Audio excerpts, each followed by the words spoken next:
प्यारे बच्चों, आज की कहानी का शीर्षक है स्वार्थी दानव। यह ऑस्कर वाइल्ड की लिखी अंग्रेजी कहानी द सेल्फिश जायंट पर आधारित है। आज की कहानी आप जैसे प्यारे बच्चों की है जिन्हें खेलने के लिए एक सुंदर सा बगीचा मिलता है, लेकिन वह बगीचा एक बहुत विशाल दानव का है जिसे बच्चे बिल्कुल भी पसंद नहीं थे। इस कहानी में सुनेंगे कि कैसे बच्चों के प्यार से इतने विशाल और स्वार्थी दानव का मन बदल जाता है। तो सुनते हैं कहानी स्वार्थी दानव। हर दोपहर जब बच्चे स्कूल से आते तो वे दानव के बगीचे में खेलने जाते थे। हरी मुलायम घास वाला यह बगीचा बहुत सुंदर था। यहाँ वहां घास के ऊपर सितारों जैसे सुंदर फूल खिले थे। उस बगीचे में 12 आड़ुओं के पेड़ थे जिन पर बसंत ऋतु में गुलाबी और मोती जैसे नाजुक फूल खिलते थे और गर्मियों में भरपूर फल लगते थे। पक्षी पेड़ों पर बैठकर इतना मधुर गीत गाते थे कि बच्चे अपना खेल रोककर उन्हें सुनने लगते। हम यहाँ कितने खुश हैं, सब खुशी से चिल्लाते। उन्हें नहीं पता था कि यह सुंदर बगीचा एक विशाल दानव का है और एक दिन वह दानव वापस आ गया। वह अपने दोस्त से मिलकर पूरे 7 साल के बाद लौटा था। जैसे ही उसने अपने बगीचे में बच्चों को खेलते देखा तो उसे बहुत गुस्सा आया। तुम सब यहाँ क्या कर रहे हो? यह मेरा बगीचा है और कोई भी इस बगीचे में नहीं आ सकता। इस पर केवल और केवल मेरा अधिकार है। जब बच्चों ने दानव की यह कर्कश चीख सुनी तो वह सब वहां से भाग गए। उसके बाद दानव ने बगीचे के चारों ओर बहुत ऊंची दीवार बनवा दी। बेचारे बच्चों के पास खेलने के लिए कोई जगह नहीं थी। सड़क भी धूल भरी और कंकड़ों पत्थरों वाली थी। जब बच्चे स्कूल से आते तो वे ऊंची दीवार के चारों ओर घूमते और बातें करते। हम वहां कितने खुश थे, अब हम कहां खेलने जाएं? बगीचा भी सुनसान हो गया था। मौसम बदला, वसंत ऋतु आई और पूरे इलाके में फूल खिले, पक्षी चहकने लगे। लेकिन इस बार स्वार्थी दानव के बगीचे में बसंत नहीं आया। वहां अभी भी सर्दी थी। पक्षी भी वहां नहीं आते। बच्चों के कलरव के बिना पेड़ भी फूलना भूल गए।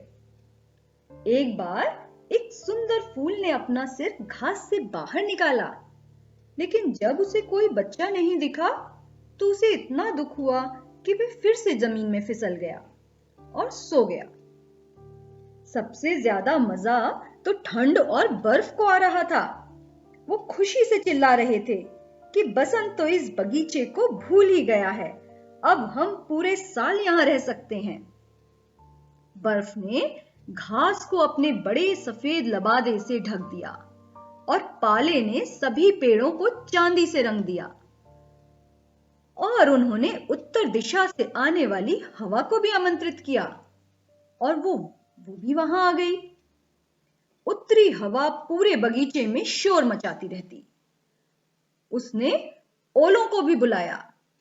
ओले भी दिन में 2-3 घंटे तड़ातड़ महल की छत पर गिरते और शोर मचाते रहते। इससे महल की छत भी टूटने लग गई थी। स्वार्थी दानव को समझ नहीं आ रहा था कि बसंत ऋतु आने में इतनी देर क्यों हो रही है। उसे आशा थी कि मौसम में बदलाव जरूर आएगा, पर ना बसंत आया और ना ही गर्मी आई। शरद ऋतु में सभी जगह पत्तों के रंग बदले, पर उस दानव के बगीचे में कोई परिवर्तन नहीं हुआ। बस वहां पर कड़ाके की ठंड थी। उत्तरी हवा, ओले, बर्फ और पाला सभी पेड़ों पर इतराते घूमते और शोर मचाते रहते। एक दिन दानव जब अपने बिस्तर से उठा तो उसने बहुत प्यारा संगीत सुना। उसने सोचा शायद राजा के संगीतकार गा रहे होंगे। वो एक पक्षी गा रहा था जो अब तक का सबसे अद्भुत गाना था जो उसने सुना था। उसका गाना सुनकर उत्तरी हवा और ओलों ने शोर मचाना बंद कर दिया। दानव अपने बिस्तर से कूद पड़ा और खुशी से नाचने लगा, बसंत आ गया, बसंत आ गया। और जब उसने बगीचे में देखा तो उसे बहुत ही अद्भुत दृश्य दिखाई दिया। दीवार में एक छोटे से छेद से बच्चे घुस आए थे और वे पेड़ों की शाखाओं पर बैठे थे और सारे पेड़ों ने बच्चों को वापस आया देखकर फूल खिलाना शुरू कर दिया।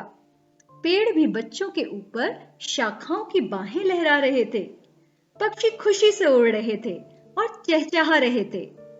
फूल भी हरी घास से बाहर निकलकर हंस रहे थे। यह सब बहुत ही सुंदर और प्यारा था। तभी दानव की नजर बगीचे के एक कोने पर पड़ी। वहां अभी भी सर्दी थी। उसने ध्यान से देखा तो पाया एक छोटा बच्चा पेड़ पर नहीं चढ़ पा रहा है। वह फूट फूट कर रो रहा था और पेड़ के चारों ओर घूम रहा था। यह देखकर हवा और बर्फ भी अपनी तेजी दिखाने लगे। पेड़ ने अपनी शाखाओं को झुकाया, लेकिन वह बच्चा बहुत छोटा था। यह देखकर दानव का हृदय पिघल गया।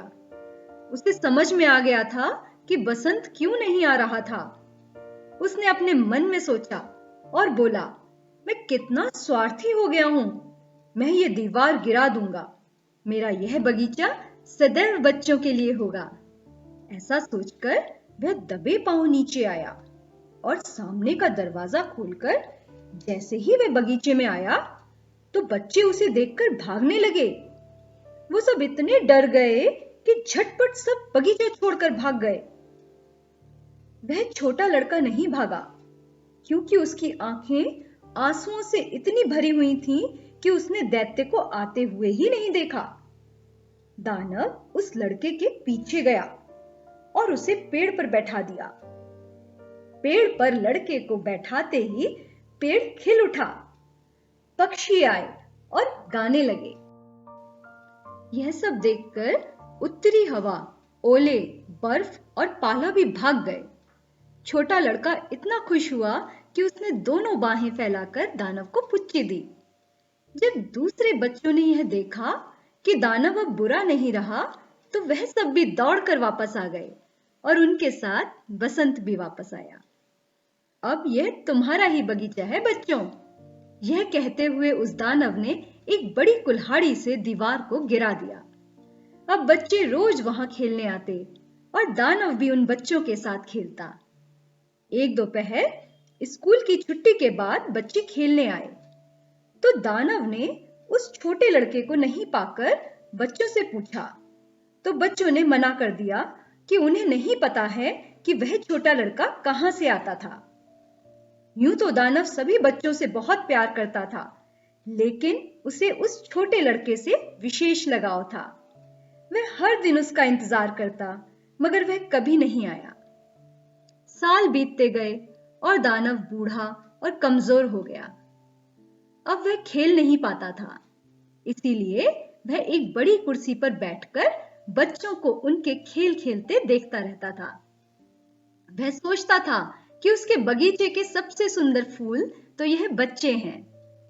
एक सर्दी की सुबह जब वह कपड़े पहन रहा था तो उसने अपनी खिड़की से बाहर देखा। अब उसे सर्दी से नफरत नहीं थी, क्योंकि वह जानता था कि यह समय केवल बसंत ऋतु के सोने का है और फूल भी आराम कर रहे हैं।